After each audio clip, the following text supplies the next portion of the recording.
Et stop, tu roules sur le boulevard BD, cet album est fait pour toi. Anita Conti.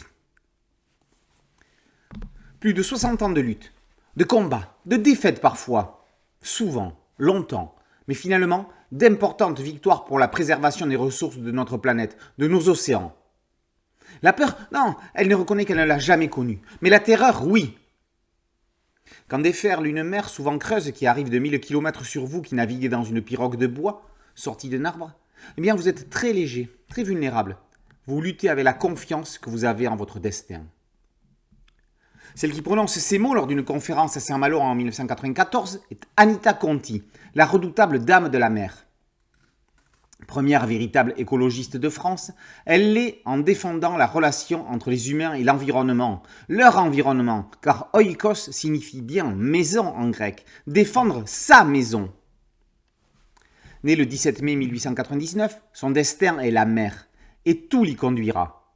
Son prénom Anita, en l'honneur de la grand-mère de Jésus qui aurait voyagé jusqu'en Bretagne pour devenir la sainte patronne des mers. Son baptême que son père fait en la lâchant, au sens propre, dans la mer, afin de lui apprendre à nager avant de marcher. Ce sur quoi un marin lui répondra « Nous autres ici, on ne sait pas nager. Quand la mer vous prend, à quoi bon vouloir lutter ?» Et si cela ne suffisait pas, à 10 ans, elle pêche en pleine mer, dans une barquette, avec son petit frère et un ami. Un requin les fait chavirer. Recueillis par des marins qui se moquent d'eux, convaincus qu'ils ne sont pas prêts de remonter dans une barque, Anita rétorque. « Si, dès que nous aurons écopé, je ne suis pas un garçon manqué, je suis une jeune fille réussie. » Elle est définitivement atteinte du virus de la mer, d'autant plus qu'elle trouve triste tous ces poissons morts ramenés par les pêcheurs.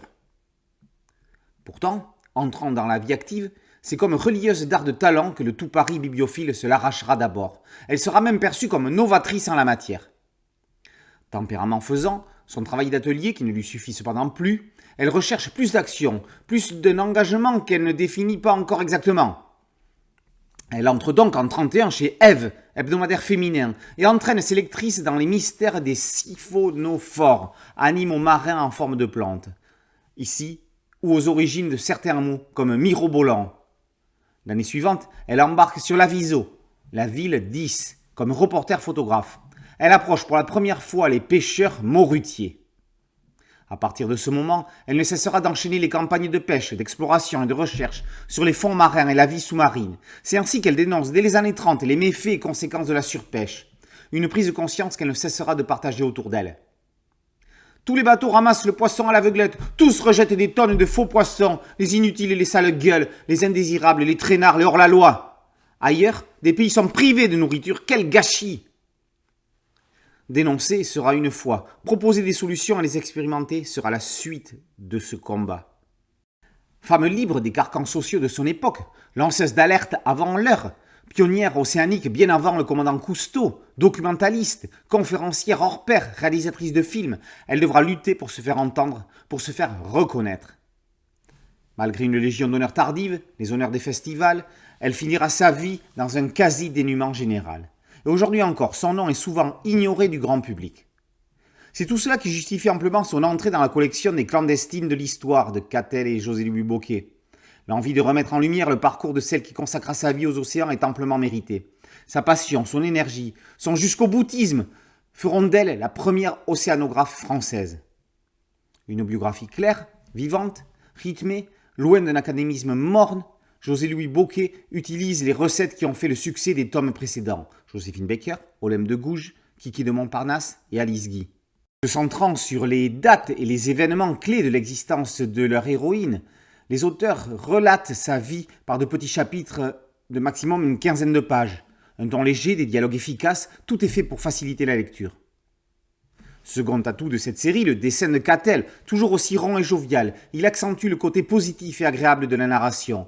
Il nous donne ainsi envie de lire cette brique de plus de 300 pages.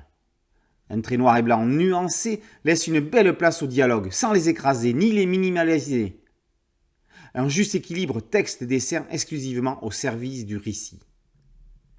Tout comme les dossiers chronologie et notices biographiques, ce dernier représente les principales personnalités ayant simplement croisé ou au contraire joué un quelconque rôle dans la vie d'Anita Conti.